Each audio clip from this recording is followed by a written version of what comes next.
Okay, in this video I'm going to do a semi-detailed breakdown of the three parts, what I call the three parts of MLA citation style. We're going to go through 1, how to format a document using Microsoft Word. 2, we're going to talk about InText citations. And 3, we're going to talk about doing a works cited page. So let's get started. So the first thing we have to go over is what MLA formatting looks like. So if you look at the screen, you're going to see blank document. Here's some of the important things about MLA. Everything is double spaced, right? So you can start by first just making sure everything in the document's double spaced. Okay, once you've done that, on the first page of your document in the upper left hand corner, there's some specific things you have to do. You have to put your name, your teacher name, you have to do the class name, and then the date. And remember, dates in MLA are kind of backwards. So today is June 3rd, so it'd be 3 June 2017. And that goes only on the first page. It doesn't go in the header, just on the first page. Alright, then you hit enter. Your title should be center justified. Goes right in the middle of the page. You don't do anything fancy with it. Don't change fonts. You don't do anything crazy. Just leave it. Alright. Then the next thing, you're going to have your actual document left justified, indented once, and then you start typing your paper. So it's pretty simple, not crazy. If you're doing something different than this, it's not MLA. Okay? Now, there's one other thing that's important for formatting, and that is to get your page numbers in there. I had been doing MLA for years before someone taught me how to do this, and it made so much sense. So, if you go up to Insert, you go Page Number, it's going to give you a bunch of options. You want at the top of the page, on the right, you just make sure you've got the last name and the page number, and you're good. Now, if you did that, what Microsoft Word or any other program like OpenOffice, Google Docs, anything else, they're going to update the page number for you. So you're good. Alright, so this is what basic formatting for MLA looks like. I can tell within about half a second whether the paper is formatted correctly. So if I ask you to format it correctly, you need to format it correctly. It's not too hard. Plus, here's a nice thing. Okay, let's say you want a new document. You can get templates. I don't see one here. If you use Office Online, there's a template automatically for it. If you just type in MLA and you search, you get a template pretty easy. So, not too bad, not too crazy. Alright, so second thing you need to understand with MLA is how to do an InText citation. An InText citation is when you cite the source that you're using in the text. So, at the end of every at the end of every sentence, we use a source's information.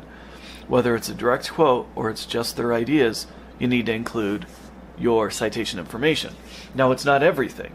It's just enough so that anyone who wants to actually go find that source, that they can find it when you use both the in-text and the works cited together. So it's not everything, it's just part of it. So let's say I've got a quote called English is cool. Alright.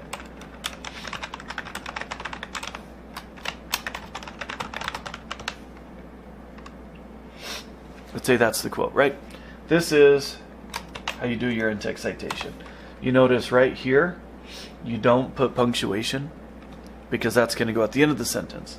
If you put the period before your InText citation, you're telling the reader that the citation belongs in a different sentence, and that's confusing. That's not right. So you wait till you put parentheses, the author's last name, and then the page number. Let's say it's page 12.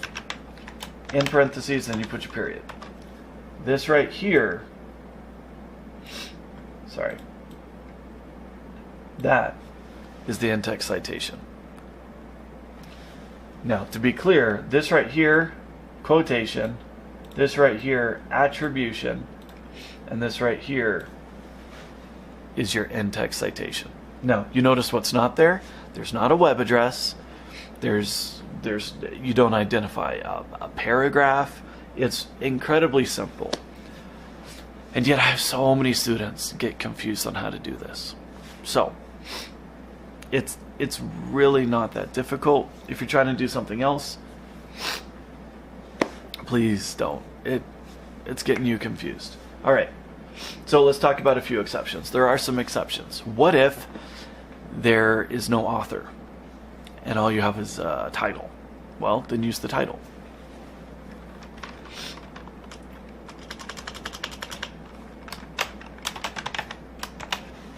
Might look something like that. If all you have is title, include the title instead, and that's okay. What if it's a website and there's no page number? Well, in that case, you might want to identify a paragraph. And yeah, you could put, something like that. You could separate it, and that is a recent change with the most recent version of MLA that came out last year. So, 2016 update. Now, we need to talk about how to do a works cited page. Works cited page is going to be on a different page. So, at, let's say, top of page 2, we're going to type works cited. We're going to make sure it's centered. We're going to hit enter, and then we're going to go all the way back to the left. Now, everything, again, still double spaced, and you notice, again, here, because we formatted this correctly, it updated the page number, which is good. Okay, so there's 3 kinds of information you're going to need on your works cited entry. You're going to need to know the author or the author's names. You're going to need to know the title or titles of the source that you're citing, and you're going to need to know their publication information. Now, that's where it gets tricky, because depending on the kind of source, that publication information could be wildly different. You could cite a post on Facebook, you could cite a DVD, you can cite a book. None of them are going to have the same publication information, and so that's why works cited gets tricky and it's drastically different. But let's go with the common source. Let's say we're doing a web page, right? Okay, let's say again I'm the source, and so I'm going to put last name, comma, first name, and let's say this is I'm just going to put article title, website title, yeah. I'm going to have the name of the smaller source. The page is the article's individual title is going to go into quotations, but the actual site, that gets italicized. So it goes in like this. Okay? That's how you handle both the name backwards and then the titles. Okay, once we get it to publication information, that's where it's going to vary. So we're going to need to know how to find the site.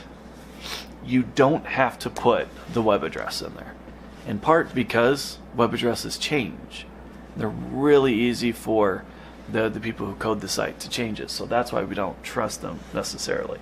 Now, if you look in your textbook, there's a section at the end called MLA documentation.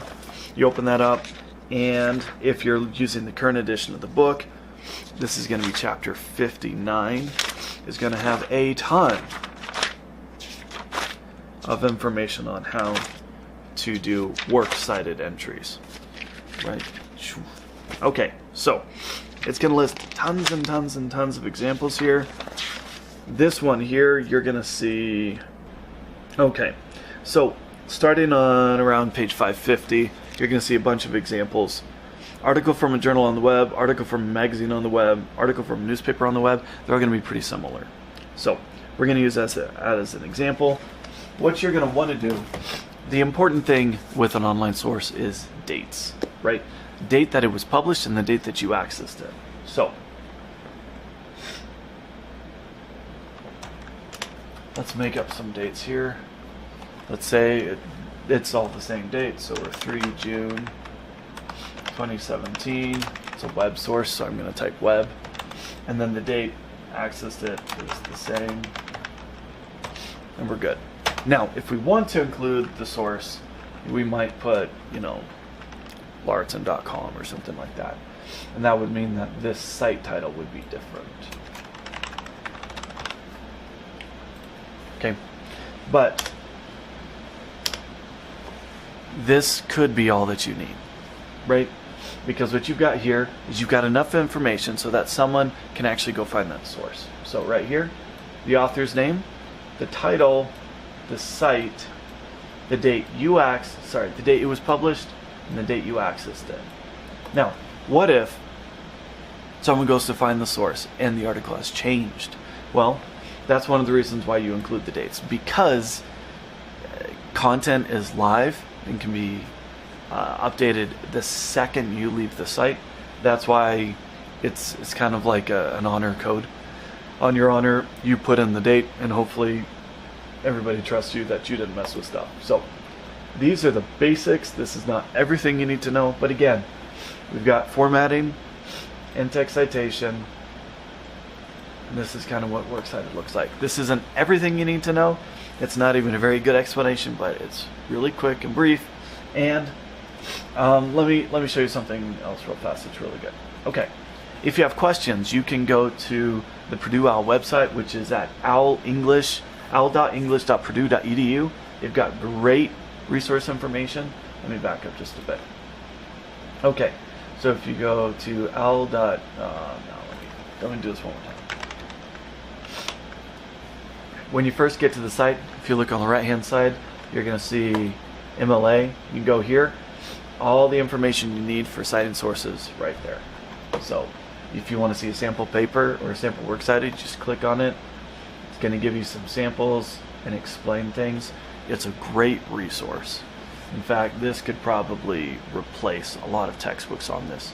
It's really solid, really good. So hopefully this video was helpful to you. If it didn't make sense, check out the Purdue OWL website, check out your textbook, and ask me questions in the forum below. So thanks for watching. Bye.